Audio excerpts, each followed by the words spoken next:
Hello, everybody. Today we are doing a beautiful, beautiful interview with Jillian Wright. I am beyond excited. Jillian has more than 20 years of experience in aesthetics. She is licensed in multiple states and she is the master educator working with so many different types of skin, so many different clients. I am super thrilled. Thank you so much, Jillian, for joining me today. I have my questions ready.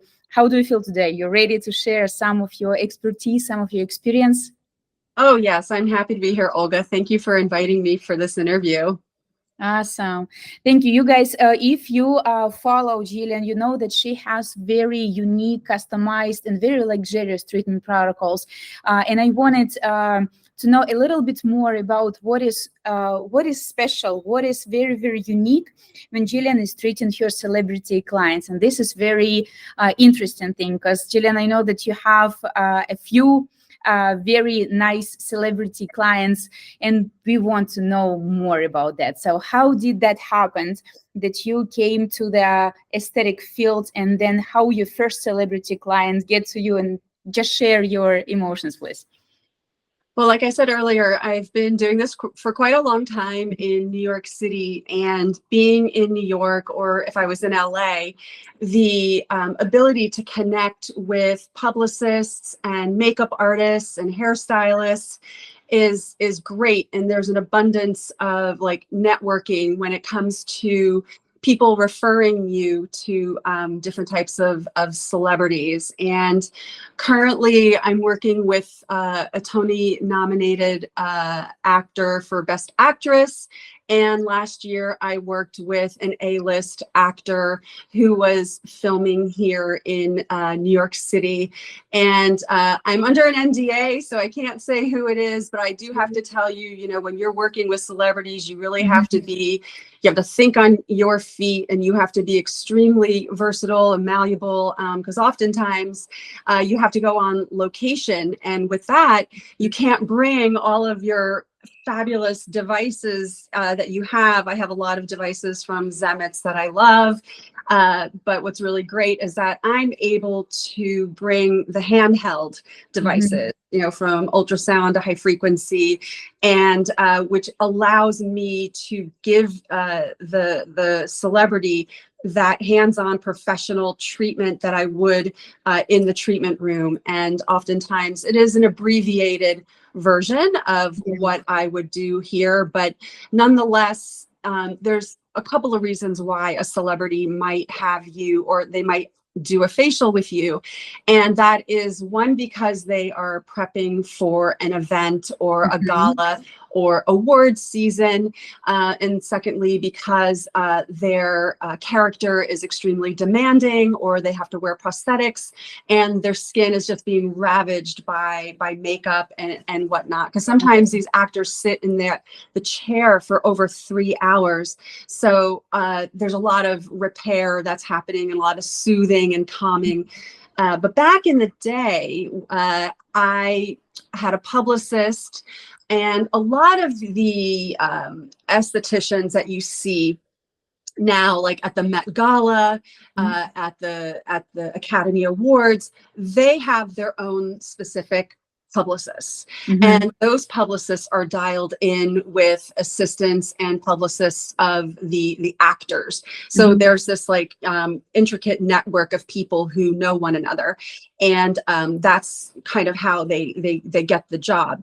Now, if they are representing a brand, say like Chanel or Chantecaille or Estee Lauder, they are being paid to be to use those products, which is totally fine. And then most of those brands will have suites. They have gifting suites, and they have treatment rooms that the esthetician is being paid to be there. So with that type of accommodation, that esthetician is encouraged to say, oh, I've been working on celebrity A, B, or C. And that happened for me a long time ago at the Sundance Film Festival, where I was hired by St. Ives, and it was an amazing year-long contract. It was so much fun. And I went to Park City, Utah, and I was able to work on some incredible people. I worked on Kim Kardashian, and That's awesome. one of there's a celebrity that has the most beautiful skin I've ever seen in my life, like literally flawless. And that is Elijah Wood, who obviously played Frodo in Lord of the Rings. Nice. And I was just kind of fangirling because I'm a huge fan of Lord of the Rings. Uh-huh. And here I had Elijah Wood in front of me, and it was amazing.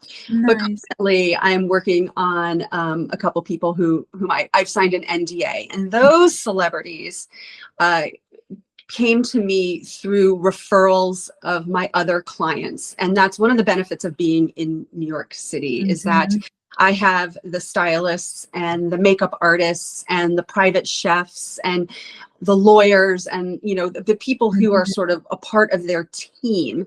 Yeah. And I will tell you, it is so important to be the utmost professional and private and respectful and discreet. And that is really important. And I would never work on a celebrity and ask them, hey, can I mention your name? That is just uncouth. So that leads me to, if you're going to be a celebrity esthetician or a celebrity provider of a service, they have to trust you. Yeah. They have to trust you. That's so true. That is so interesting. I mean, I think that the whole subject is something very intriguing and very interesting to know how you do it, because there are lots of estheticians. There are a lot of very successful estheticians, but there are just a very little of those who have actual opportunity to work with the celebrity and an A-list of different people in Hollywood or Met Gala, etc. So it's awesome. Thank you. Jillian, how do you build and maintain relationships with them, which is very important, because is it different from your relationship with your kind of average client? And will celebrity esthetician have some special tips and tricks how to maintain the relationship with them? I mean, like I said earlier, it's really about trust, and it's about building a safe space. And if you're known in the industry and you have a good reputation, like I do, I think that the word travels, that if somebody has the opportunity to connect me with a celebrity, they know that that celebrity is in excellent hands, and that I would never do anything like show up late or be professional or not be fully prepared. Like you have to be able to think on your feet. Sometimes you might not have your treatment bed, and you might be doing a facial in a makeup chair, or you might be doing it on the couch. Like, you just never know. It could be on the floor with a pillow. So you have to be malleable, and you have to be flexible in working with them. It could be on a movie set. It just could be anywhere. So you just have to build your reputation over time as somebody who is absolutely reliable. One thing that is so super important is showing up on time, if not early. You never want to be late, and you never want to have any type of excuse as to why you are not there on time. I mean, in today's world, everything is very much above board and very much professional, and it's your reputation on the line. You don't want to be known as flake. You don't want to be known as somebody who doesn't know what they're doing.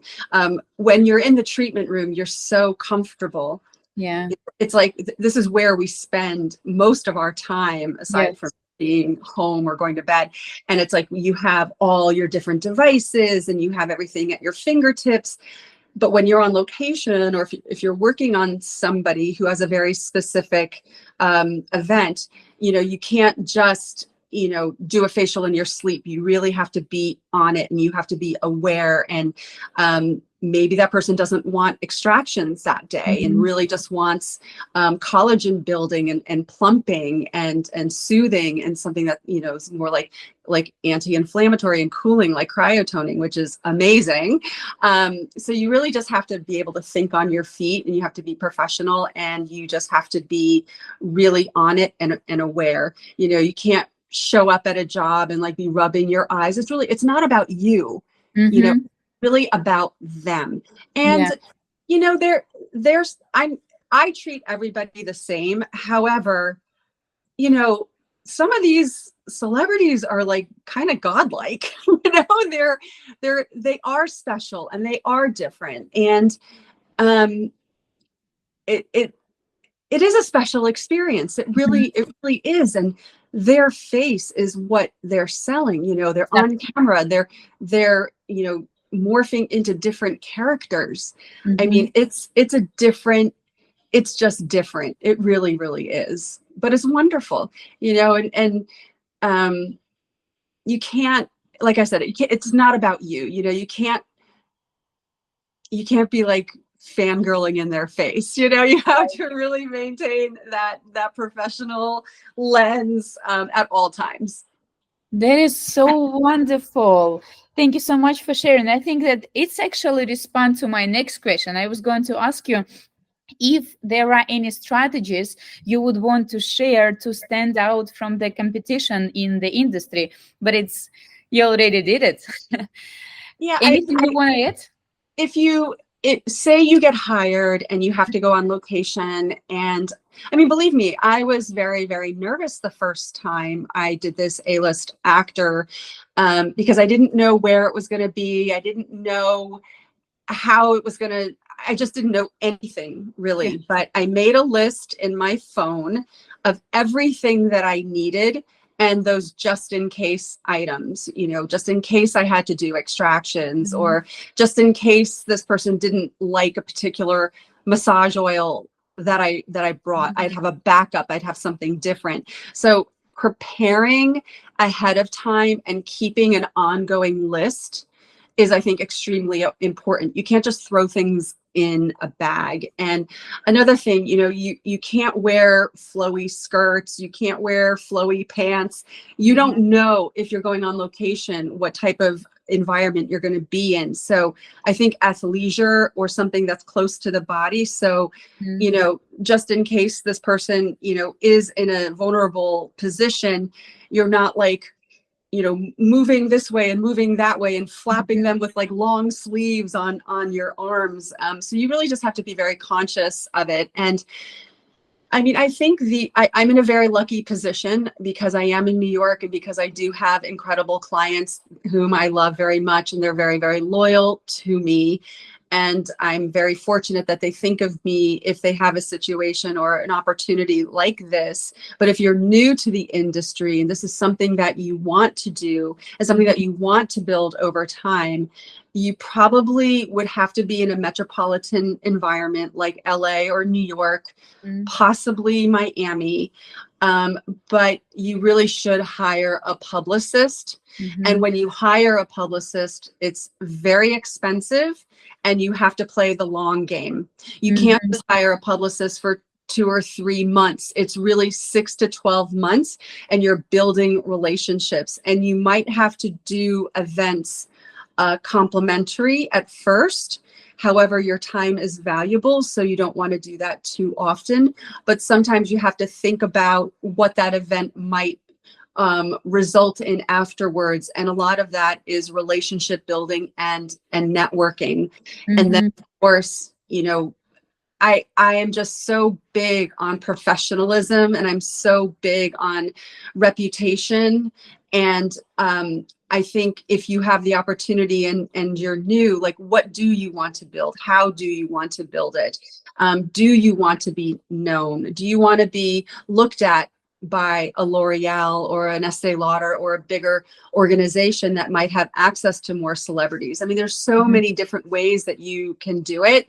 And it's kind of always a good idea. I mean, if I was approached by a big beauty brand, I would definitely consider working with them for a project. But I, at this point, don't have a publicist. And the reason being is because I'm a solo esthetician. Mhm. And I know that a lot of solo estheticians will be watching this because Yes. you have this massive network of amazing entrepreneurs in aesthetics.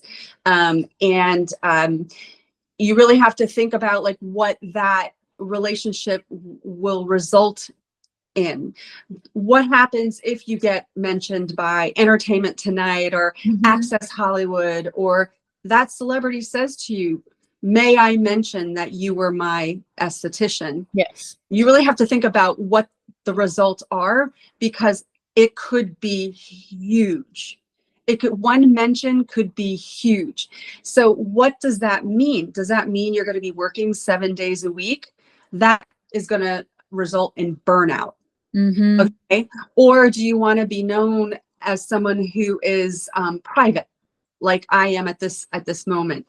So you just have to think a few steps ahead if you're a new in the industry, or you've been doing it for 5 or 10 years, and this is the route you want to do. But the ones that you see over and over again, especially at the Met Gala, where I think there's or in the Hamptons, you know, they have other people working for them, and that's okay, and that's like that's the direction that they are going in, because they are able to service everybody who might call their spa. So think about that as well. But I have to tell you, it's really fun.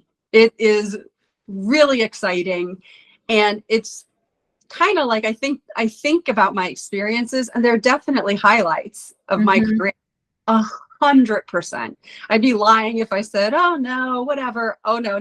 It's cool. It's really cool. Indeed. Yeah, I can feel it. This is a lot of excitement. I can, even with your stories as of how was it before, I can feel the excitement. That's awesome. How do you deal and how do you handle the pressure and the possible stress? Are there any tips you want to share, like going somewhere, being super stressed? How you can maintain and handle that? I mean, you have to have confidence. You have to have confidence in yourself. You have to have confidence in your ability, and you have to be the utmost professional, and you never ask stupid questions. And what I mean by that is, like, if you go in and it's about that person and it's not about you, you don't think about what this is going to do for you. I don't think that that's healthy. And I think that it's a nice to have, but it's not appropriate. If a celebrity says, I'm going to mention you in a magazine, or I'm going to mention you in an interview, or is this okay? Then you have that dialogue that's been open. But if they don't say anything, you have to honor that relationship, and you have to honor that NDA, and you have to be patient, because especially A-list celebrities, they're on to the next project, and it may take them to all different parts of the world, not just LA and New York. So you may not see that person for a very long time, but if they come back and they have an opportunity to work with you, they're going to remember you, and they're going to remember that safe space and the professionalism that you provided. And also great skin. Great skin. By the way, yes. That's so interesting, Julian. Thank you so much. What about social media? Your presence in social media, does it help bring in more celebrity esthetician, or you mostly use it for your main clientele base? Oh, that's a good question. I mean, I never know who's watching. I never know who will discover me. I never know which video will go viral. Sometimes the ones that I spend like literally 10 seconds on are the ones that get thousands of views. But I really do Instagram for the artistic side. I really love having that be a part of my business, because I actually have a degree in fine art. So I'm a very visual, tactile person. So for me, I get excited when we post, because I know I work with an amazing person. Her name is Monica, and we have been working together for so long that we speak each other's language. I mean, I can give her something from the treatment room, and then she'll just turn it into magic. And when we work together, when she's here, she just does really beautiful, visually pleasing reels. And I love the messaging. The messaging is not only about, what that facial is doing for the client, but what's that relation, like what's the business relationship an esthetician has with herself or himself, with each other. Because I love, love, love when estheticians from around the world follow me, because Instagram for me is my love letter to aesthetics. And I use it to educate. So I feel like I have so much knowledge not locked in my brain that I want to share it. And Instagram and my feed, it allows me to share those messages with not only other estheticians and the industry, but my clients. And with that, I don't know who's watching, but if one of my clients, and this really happened, refers me to a production studio that results in a year-long relationship with an A-list actor, they can go to my Instagram, and that's a calling card. That's my resume. So it's, I think, very important to have a presence, whether it's TikTok and Instagram or TikTok. For me, I've just picked a lane, and that lane is Instagram. Yeah. It just makes sense to me. I like it a lot. I've tried TikTok, and I just keep going back to Instagram. But whatever you choose, meaning you as a professional, it's okay. Just choose it, and then just make it beautiful and make it special, and realize that you never know who's watching. So don't make it so personal. You will notice that on my Instagram, I'm actually very private. I don't overshare. Mm-hmm. And I think that boundary has to be really, that boundary is really important. You have to protect, I call it the invisible veil, right? Uh-huh. As a master esthetician, as a service provider, as an expert, you have to have that invisible veil when you're working with clients. And I think the same for Instagram. And I think because of my Instagram, I do have a lot of opportunities that come my way. But I only take on opportunities if I can handle them. And I will say, yeah, I would love to do the Met Gala. I would love to be asked to be an esthetician for a brand and meet these incredible people and kind of be a part of that energy. I think that would be incredible. But for those of you who don't know me and know my trajectory in my career, 17 years into my career, I co-founded a company called the Indie Beauty Expo. So I sort of veered and created my own trade show for independent beauty brands. And because of that, I missed out on about 6 years of aesthetic building. And I was all over the world and really focused on beauty entrepreneurs and not esthetician entrepreneurs. And I think I'm a little bit behind those who would be in my class. And but that's okay, because I'm very grateful for what I have, and I'm very grateful for the relationships that I have. And I know that Instagram is a huge part of that relationship building, and that opportunity for celebrities and potentially brands to come and see me and say, hey, we want to hire her. That's so wonderful. Jillian, I have no questions regarding that. That's so thoughtful. And I already have a whole list of the insight that I take for me personally. 100%, lots of estheticians who would see this interview in future will have their own insights. Few tips from your perspective, let's say, what would you recommend to the beginner estheticians, so those estheticians who want to go solo and want to work with certain audience? What would you recommend them to stand up and to market themselves more effectively? You have to work hard. It's not easy. And you have to kind of have semi-blinders on. And what I mean by that is, you get your license and like you're in the first 5 years of your practice, or you're transitioning from like a med spa, or you're a nurse and you're transitioning to aesthetics, I think the hardest obstacle is getting over that fear and gaining that confidence, but that comes with time and it comes with experience. And there's so many directions that we can take in the industry, and it's such a magical and special industry because you never stop learning. And if you get bored with one lane, you could actually pivot and go to another lane within the scope of your license, and that's very exciting. I think in the beginning, it's really important to really hone in on your skill, because you as an esthetician, there's competition, like I said, have like mini blinders on. People will come to you, but they will come back to you and become loyalists if you do good extractions and if you have an incredible massage and you know your stuff. And that leads me to like number 3 and 4 and 5. Partnering with the right companies like Zemits is super, super critical to your success.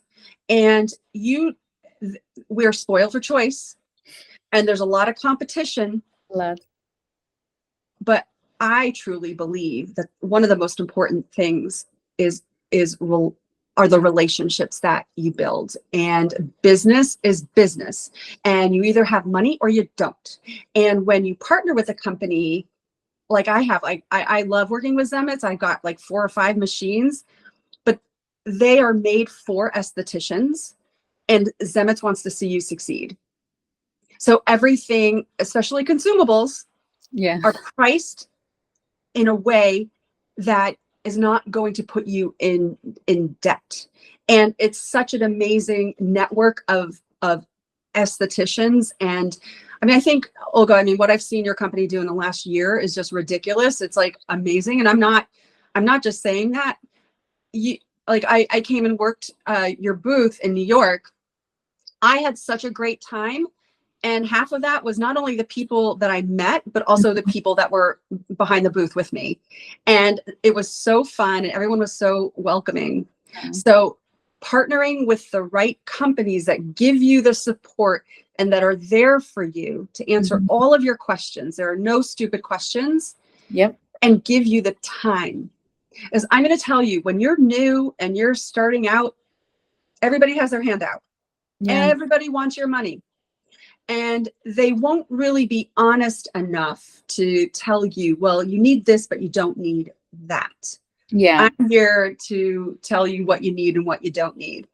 And if you're in the first 5 years, you really have to hone in on your craft. And I've always talked about this trilogy, the trilogy of your heart, your mind, and your hands. And when you think about aesthetics in that way, you got to be smart, but you have to have heart. And there's nothing greater than the ability that you have with your hands. Skills. It's emotional in a way. So you really have to have that. So you start with that connection that you have with yourself. And then that equals confidence that we've talked about a lot during this conversation. Confidence. But how do you start? Where do you start? You start by talking to people like us, the people that are like, yes, we are here to support you. We're here to make you succeed.